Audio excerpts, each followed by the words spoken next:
ये रहा। ठीक है। तो अब हम क्या पढ़ने वाले हैं, सेप्रोफाइटिक प्लांट्स के बारे में पढ़ने वाले हैं। ठीक है।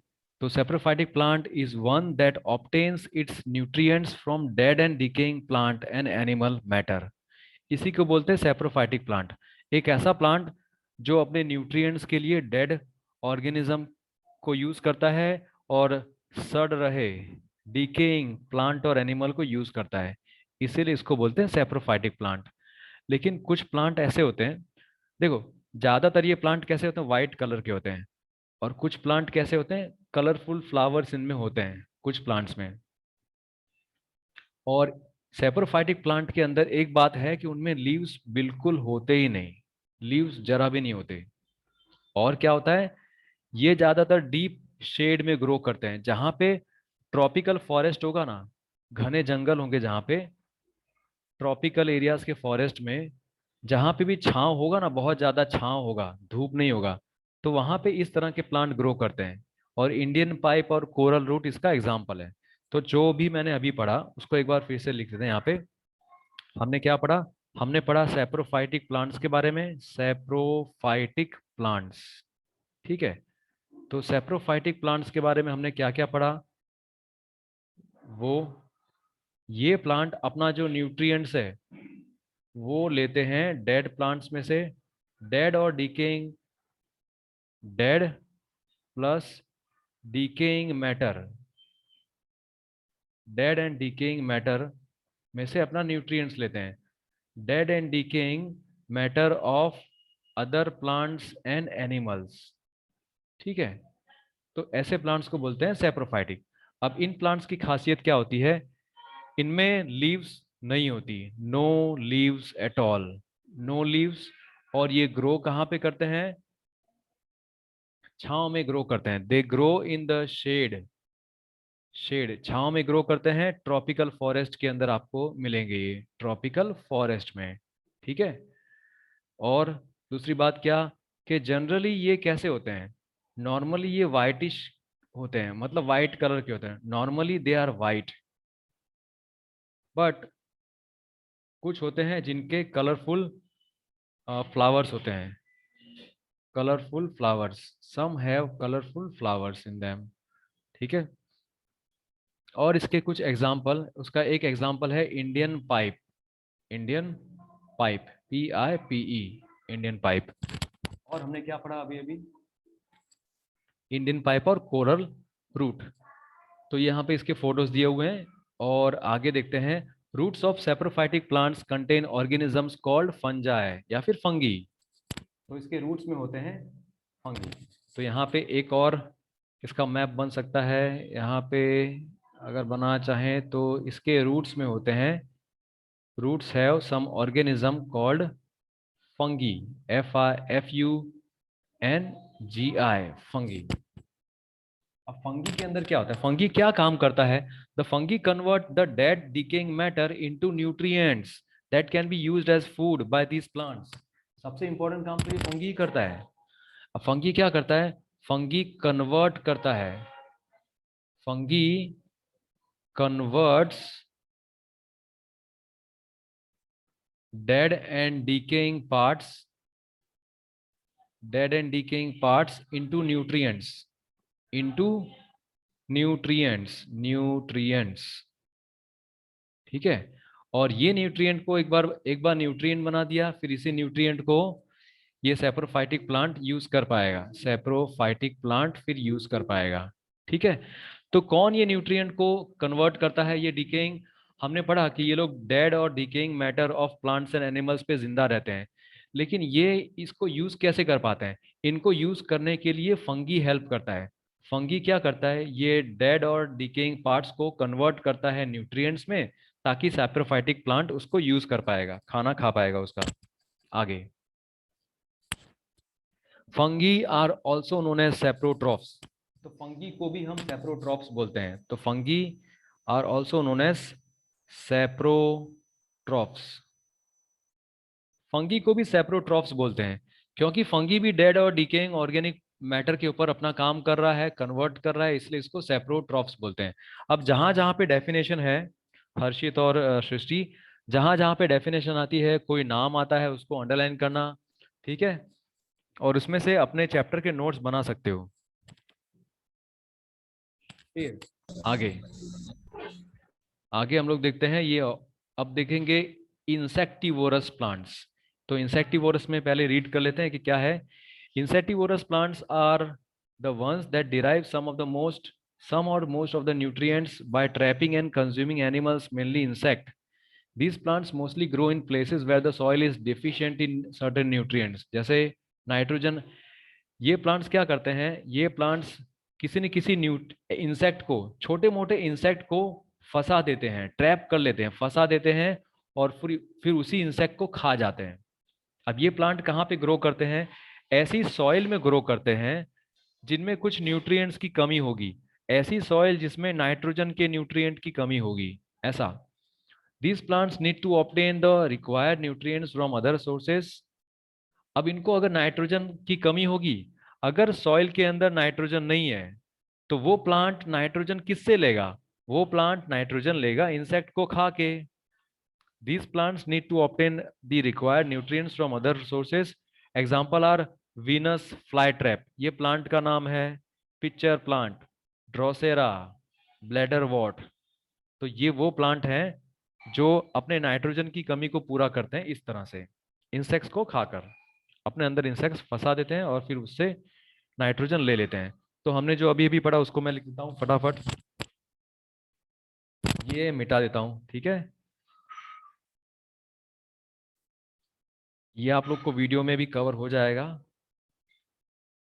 सो ये मिटा दिया। अब यहाँ पे दूसरा लेते हैं पार्ट, लेट्स सी। ठीक है, तो अभी जो आपने देखा वो आपने देखा इंसेक्टिवोरस प्लांट्स के बारे में, इंसेक्टिवोरस प्लांट। तो ये बार बार मैं दूसरी बार क्यों लिखा रहा हूँ, ताकि आप लोग को रिवाइज हो जाए। इंसेक्टिवोरस प्लांट्स क्या करते हैं, वो कंज्यूम करते हैं स्मॉल एनिमल्स, जैसे कि इंसेक्ट्स, इंसेक्ट्स को कंज्यूम करते हैं। ठीक है, अब ये प्लांट ज्यादातर कौन सी एरियाज में होते हैं, ये प्लांट ऐसे सॉइल में होते हैं जहां पे न्यूट्रिएंट्स की कमी होती है, हैविंग लेस न्यूट्रिएंट। एग्जाम्पल, वहां पे नाइट्रोजन की कमी होती है, ऐसे ऐसी सॉइल में ग्रो करते हैं जहां पे नाइट्रोजन की कमी होती है। तो ये क्या करते हैं, ये इंसेक्ट को ट्रैप करते हैं, इंसेक्ट को ट्रैप करते हैं और फिर उसी इंसेक्ट को खा लेते हैं। ये नाइट्रोजन की कमी को पूरा करने के लिए इंसेक्ट को ट्रैप करते हैं और उसको खा लेते हैं। और इनके एग्जाम्पल्स, इंसेक्टिवरस प्लांट के एग्जाम्पल्स क्या हैं, Venus flytrap, Venus flytrap, Venus flytrap, फिर पिक्चर प्लांट। आपको इतना पता होना चाहिए कि इसके एक दो एग्जाम्पल आप लोग लिख सको, ठीक है। अब देखते हैं आगे। तो इतना हो गया, तो हमने इंसेक्टिवरस प्लांट्स के बारे में देख लिया। अब उसके साथ यहाँ पे बहुत सारा बताया गया बेटा कि वीनस फ्लाईट्रैप के अंदर कैसी लीव्स होती हैं। ऐसी लीव्स देखो, इस तरह की लीव्स होती हैं जो इंसेक्ट्स को फंसा देती हैं।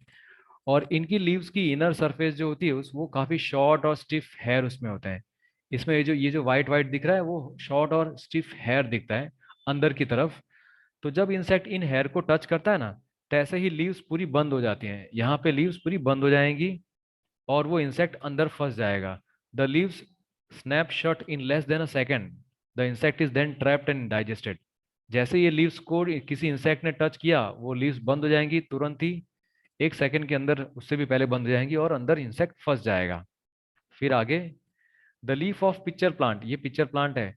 Picture plant is modified to form a tubular pitcher like structure. ये पूरा स्ट्रक्चर है ऐसा, ये पूरा इस तरह का स्ट्रक्चर है, पिक्चर लाइक स्ट्रक्चर इसको बोलते हैं। इसी के अंदर इसी के अंदर क्या होता है, पिक्चर प्लांट की जो लीव है वो पॉइंटेड हेयर इसके अंदर होते हैं, और ऐसे हेयर होते हैं जो उसको नीचे की तरफ धकेलेंगे। जो भी इंसेक्ट इसमें फंसा होगा ना, उसको नीचे की तरफ वो जाता ही जाएगा, जाता ही जाएगा। ठीक है, ऊपर नहीं आ पाएगा। ऐसे चढ़ने के लिए इस तरह का अगर होता, ऐसा होता चढ़ने के लिए तो चढ़ पाता, लेकिन उसके हेयर ऐसे होते हैं, नीचे की तरफ ऐसे जाते हैं। तो जो भी ऊपर गया वो सिर्फ डायरेक्टली अब नीचे ही जाता जाएगा। अंदर जाता है, और लास्ट में अंदर जब जाता है तो वहां पे फ्लूइड होता है, एक एक फ्लूइड होता है, लिक्विड, जिस लिक्विड के अंदर डाइजेस्टिव जूस होते हैं, और वो डाइजेस्टिव जूस इस इंसेक्ट को डाइजेस्ट कर डालते हैं, पूरा फंसा के पूरा उसको डाइजेस्ट कर डालते हैं। वैसे ही बाकी दोनों प्लांट है यहाँ पे। ठीक है। सनड्यू प्लांट के बारे में लिखा हुआ है कि सनड्यू प्लांट के अंदर क्या होता है, टेंटिकल्स होते हैं, स्टिकी सब्सटेंस होता है, म्यूसिलेज उनके एंड पे। ओके। एक बार इंसेक्ट को इनके टेंटिकल्स को टच करेगा तो वो उसमें फंस जाएगा, और फंस जाएगा तो फिर वहां से बाहर निकल नहीं पाता। दूसरा, ब्लैडर वॉर्ड्स, इन सब के बारे में आप पढ़ सकते हो और अंडरलाइन कर सकते हो, डाउट हो तो पूछ सकते हो बाद में बेटा। ठीक है। फिर सिम्बायोटिक प्लांट्स के बारे में हम लोग आगे देखेंगे, अगली बार जब हम लोग बात करेंगे तो इसमें जो टॉपिक्स बच गए उस टॉपिक के बारे में स्टडी करेंगे। नहीं तो अगर मैंने इसका वीडियो पूरा बना दिया ना, तो उस वीडियो में भी ये पूरा कवर हो जाएगा, क्योंकि अब लास्ट पार्ट खाली बच गया था ये इतना, बस। ठीक है। तो हो सके तो ये वाला पार्ट देख लेना, इसमें भी अगर आपको डाउट है तो मुझे पूछ सकते हो, ये वाला पार्ट भी देख लेना। आज का आपका होमवर्क क्या होगा, जितना भी हमने पढ़ा है उसको आपको नोट्स के रूप के फॉर्म में अपने नोटबुक में लिखना है। ओके। नोटबुक में सर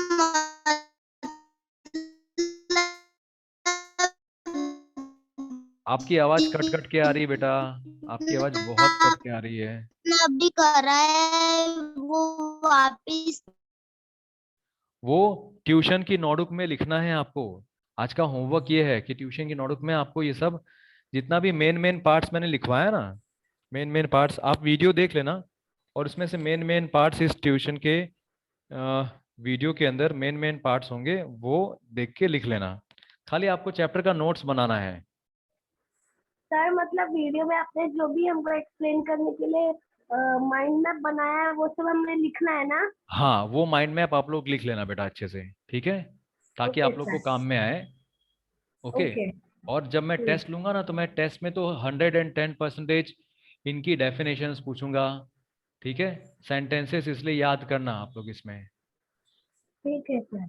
चलो। Now can you leave the meeting. Yes बेटा, अब हो गया फिनिश। अब मीटिंग लीव कर सकते हो, और आज का होमवर्क मुझे आज को शाम को 6 बजे से पहले सेंड कर देना। नहीं तो क्या करना, जैसे ही आपको ये वीडियो मिले ना, तो कल कल सुबह 10 10 बजे तक, कल सुबह 10 बजे से पहले सेंड कर देना। ठीक है। सर होमवर्क का फोटो। होमवर्क होमवर्क का पीडीएफ बना के कल सुबह 10 बजे से पहले सेंड करना। चलो, बाय। सर 10 बजे तो फिर क्या बोलते हैं हमारी 8 बजे 9 बजे से तो क्लासेस चालू हो जाती है। हाँ, तो एक काम करना, मैं आज शाम को 6 बजे के बाद जैसे ही ये वीडियो अपलोड करूंगा ना तुरंत ही, तो रात को 9 10 बजे तक तो आप लोग जागते ही हो, ठीक है, तो तब तक होमवर्क फिनिश करके मुझे सेंड कर देना। ठीक है ठीक है। सर। चलो कल कल दोपहर तक का टाइम नहीं रहेगा। बेटा, करना क्या है तुम लोग को, करना क्या है बताओ। आप लोग को बहुत टाइम मिलता है बेटा, सबको बच्चों को बहुत टाइम है। ऐसे अपना काम कर लेना, अगर टाइम ना मिले तो अपने पेरेंट्स को मुझे फोन करा के बात कर लेना। अगर आपके पेरेंट कहते हैं नहीं नहीं मेरी बच्ची को जरा भी टाइम नहीं है, तो मैं कहूँगा ठीक है कोई बात नहीं, फिर कल शाम को। ओके। चलो बेटा, अभी अपने ये क्लास फिनिश करते हैं। ठीक है, ट्राई करना आप लोग, मैं इसका वीडियो जैसे ही ये खत्म हो जाएगा रिकॉर्ड करके इसका अपलोड कर दूंगा इसमें पूरा। ठीक है, चलो बाय बेटा, टेक केयर।